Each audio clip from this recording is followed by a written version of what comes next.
Automation, unlocking the future. I want you to picture a 50-year-old man. Let's name him Steve. Let's say Steve's a truck driver, attempting to sustain a decent living for his family as he is unqualified to work in technological career fields.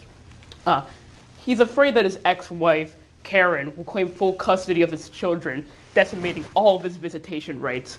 Because of this, he opts to treat the family to fast food, as anything else will break bank.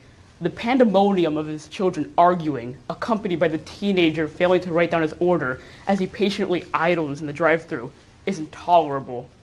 Not only is Steve met with the constant stress of his daily life, but the thought that his job will be automated by 2030 gradually delivers blow after blow to Steve's mental health.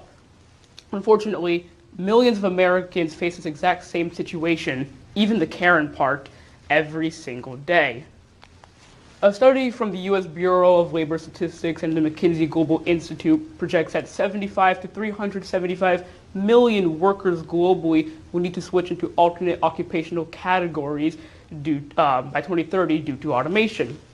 As you can see, here are examples of nations with advanced and developing economies. One block is equivalent to 1 million workers, and this displays the amount of workers in which will be displaced throughout the entirety of the worldwide workforce. Now you might be asking, what is automation? Well, automation is simply labor in which is performed with little to no human interference. Since a sizable quantity of workers will eventually or temporarily be displaced into different fields of work, how will automation affect global markets and economic growth?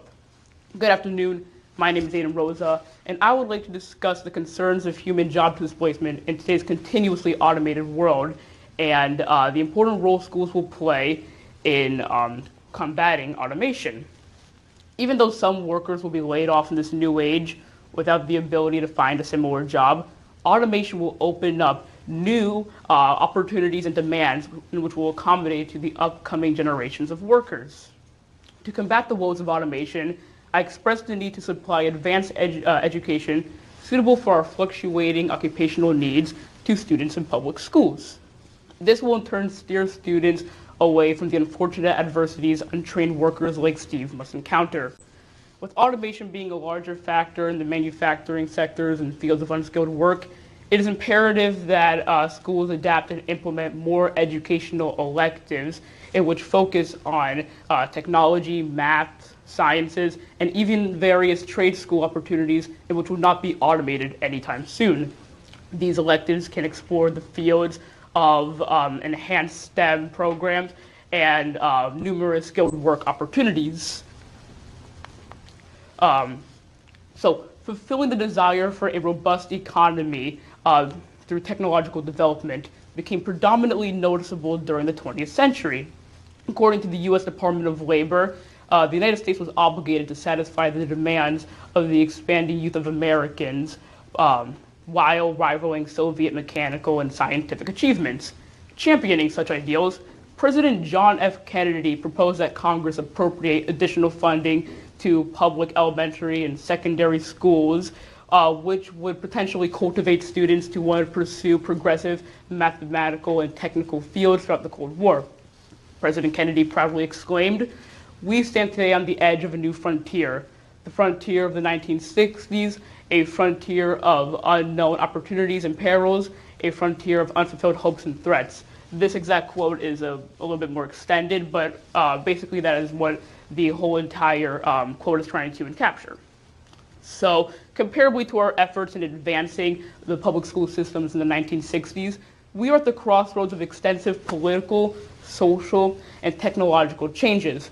Workers in technological fields, maintenance, and executive positions will become paramount to the success of the economy by 2030. 2030. By 2030 because of automation. So this leaves the question: how will students properly transition into practical occupations in the future? Well, the answer is quite simple. Schools will need to help students adapt into the needs of a newly automated world. Britannica.com explains how recent enhancements in automation lead to higher production, worker productivity, better product quality, and decreased hours of labor. As a result of that, the newly automated world will require individuals with the ability to develop, install, and maintain these technologies. The portion of the population steadily aging worldwide drives the need for additional healthcare professionals as well. Due to the lack of qualified workers in these job sectors, there is a new and pressing demand for students to be educated on vital and ever-advancing fields of work. Discussed briefly beforehand, we should finally address the efforts made to prevent the potential scarcity of workers through education.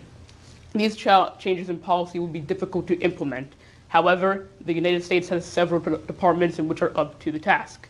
The NEA, National Education Association, in particular gives out resources in which provide STEM programs and professional learning for teachers in their respective communities and partnering schools. Here was one example of it.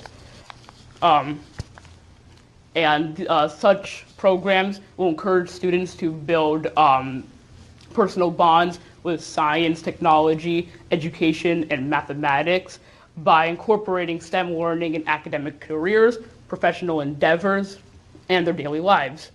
Now you might be asking, how are we going to reduce the costs of funding the majority of public schools if this were to ever have been implemented? Now to that, I say we should reference former president of the University of Florida, Bernie Mac, when he suggested, if you look at return on investment after graduation, look at the pent-up demands for STEM hires. You can make a good case that since the program costs more, you ought to have a higher tuition for those programs. An encouragement of innovation and decreased unemployment rates outweigh the costs of executing an expansion of higher quality mathematics, science, technology courses, and STEM electives in public high schools. Hence, STEM programs are competent in meeting substantial standards while circumventing major deficiencies. Issuing young Americans a more promising future in our developed economy will require public schools to inherit engineering, coding, computer science, STEM programs, and other constructive electives. The redundancy of school curriculum alongside a lack of support in impoverished communities,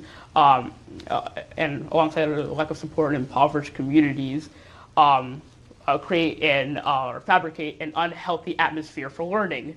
The world will not wait for people to catch up.